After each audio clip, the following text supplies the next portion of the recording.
Most people think starting a company in Tuvalu is nearly impossible, unless you are a legal expert or have insider connections. And because of that belief, they never even consider it seriously. But here's the truth no one tells you. The process is actually structured, manageable, and once you understand the steps clearly, you can legally register a company in Tuvalu without confusion or unnecessary delays. But here's the real problem. Most delays don't happen because the system is complex. They happen because people choose the wrong structure or fail to prepare basic documents correctly from the beginning. So in this video, you are going to learn the complete step-by-step process to start a company in Tuvalu in 2026. And stay with me, because in a few minutes, I'll show you the one mistake that causes most applications to get delayed or rejected without warning. Now let's start from the foundation. Before you register anything in Tuvalu, you need to understand the business structures available. This is where most beginners make their first mistake, and that mistake can affect taxes, liability, banking approval, and long-term business stability. In Tuvalu, business structures are generally simple compared to larger countries. You typically have sole proprietorships, partnerships, and incorporated companies. Each structure serves a different purpose depending on your business goals. Let's simplify this. If someone like John wants to open a small local fishing supply shop in Funafuti, a sole proprietorship might be enough.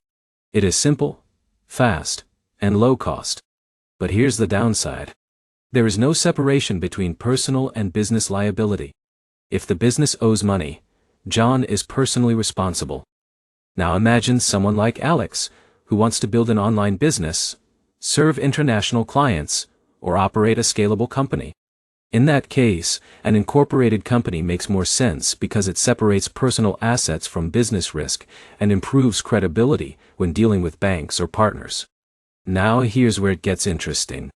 In a minute, I'll show you how choosing the wrong structure can quietly block your ability to open a business bank account or receive international payments, even if your company is fully legal. Now let's move to the first official step. Step 1 is choosing and registering your company name. In Tuvalu, company registration is handled by government authorities responsible for business regulation.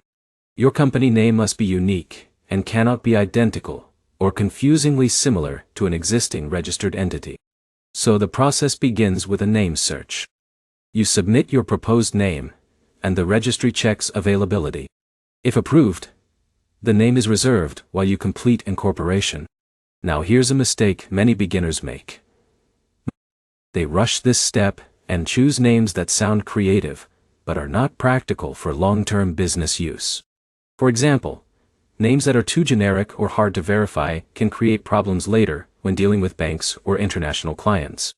And here's a retention moment for you. In a few minutes, I'll show you how your company name can directly affect banking approval, and even your ability to receive international payments smoothly. Now once your name is approved, you move to incorporation. This is where your company becomes a legal entity. To incorporate a company in Tuvalu, you need to prepare official documents. These usually include the memorandum and articles of association, details of directors and shareholders, a registered office address, and your share structure. Let's break that down simply. Your memorandum and articles define how your company operates.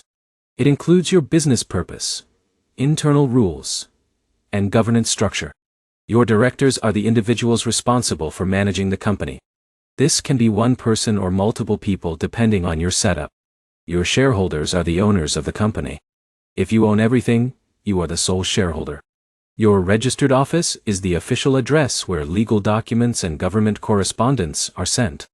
Now here's where most people struggle.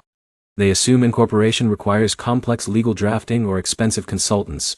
But in reality, most small jurisdictions use standardized templates or simple filing systems. The real challenge is accuracy and completeness. But here's the catch. Even small mistakes like inconsistent names, missing identification documents, or incorrect addresses can delay approval significantly. And this is where many applicants lose time without realizing it. The system is not difficult. It is detail sensitive. Now let's move forward. In Tuvalu, depending on your business activity, you may also need additional licenses or permits. This is especially important for industries such as fishing, import-export, retail trade, and tourism-related services. Now here's where it gets interesting. Many beginners assume all businesses are treated the same. But Tuvalu, like many small island nations, regulates key industries more carefully due to economic and environmental importance. So understanding your business category is essential before you submit your application. Now once your documents are prepared, they are submitted to the relevant government office for review. If everything is correct, your company is approved and you receive your certificate of incorporation. This is the official legal document confirming your company exists in Tuvalu. Now pause here for a second, because this is important. At this stage, many people think they are fully operational. But they are missing critical steps required for banking, taxation, and real-world business operations. And in a moment, I'll show you what happens if you try to open a bank account without preparing properly. Now let's talk about taxation. In Tuvalu, businesses may be subject to local tax rules depending on structure and activity. The system is relatively simple compared to larger economies, but compliance is still required.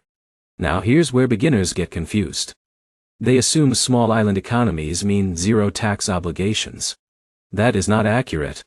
You still need to comply with local tax registration and reporting requirements. So clarity matters here. Now let's add another layer. If you plan to hire employees in Tuvalu, you must comply with labor regulations. This includes fair wages, employment contracts, and adherence to local labor standards. Now here's a curiosity loop. In a few minutes, I'll show you how skipping employment compliance can create legal and financial problems, even if you only hire one part-time worker. Now let's talk about something very practical. Your business bank account. Once your company is incorporated, you need a corporate bank account to operate professionally. Banks will require incorporation documents, identification of directors and shareholders, proof of address, and a clear explanation of your business activity. Now here's the problem many entrepreneurs face. They assume incorporation automatically guarantees banking approval. But banks operate under strict compliance rules. If your business model is unclear or your documentation is inconsistent, your application can be delayed or rejected. Let's make this real. Imagine Alex sets up an online consulting company in Tuvalu. If Alex cannot clearly explain how clients are acquired, how payments are received, and what services are delivered, the bank may hesitate. So clarity is more important than complexity. Now let's move into compliance and ongoing obligations. After incorporation, your company must remain compliant. This includes maintaining accurate records, updating any changes in directors or shareholders, and filing required reports depending on local regulations. If you fail to comply, your company can be removed from the registry. And restoring it later is often more expensive and time-consuming than maintaining it properly from the start. So consistency matters more than speed. Now let's talk about timeline and cost. Company registration in Tuvalu can be relatively straightforward if documents are complete. But delays usually happen when information is missing or inconsistent. Costs vary depending on structure, government fees, and whether you use professional assistance. But here's the key insight most people miss. The biggest factor affecting speed is not the government system. It is preparation quality and documentation accuracy. Now let's cover common mistakes. One major mistake is choosing a structure without considering banking requirements. Another is submitting incomplete or inconsistent documents. Another is ignoring tax and employment obligations. And another big one is assuming registration alone means you are fully ready to operate globally. And here's the mistake I promised earlier. Many entrepreneurs successfully register their company but fail at the banking or payment stage because they cannot clearly explain their business model or provide consistent documentation. Even a fully legal company can struggle if it does not pass financial due diligence. So incorporation is only the beginning. Now let's bring everything together. To start a company in Tuvalu, you begin by selecting the right business structure. Then you register and reserve your company name. After that, you prepare incorporation documents and submit them to the relevant authority. Once approved, you receive your certificate of incorporation. Then you register for tax obligations if required, comply with labor laws if you hire employees, open a business bank account with complete documentation, apply for any required industry licenses, and maintain ongoing compliance through proper record keeping. That is the complete legal roadmap, but. And here is the most important takeaway. Starting a company is not just about registration. It is about building a structure that supports banking, compliance, and long-term business growth. If you understand the process early, you avoid delays, banking issues, and legal complications later. And now you have a complete step-by-step guide to starting a company in Tuvalu in 2026 with clarity and confidence. If you found this useful, like the video, leave a comment about what type of business you are planning to start. And subscribe because in the next guide, I'll show you how to get your first international clients even if you are starting from zero.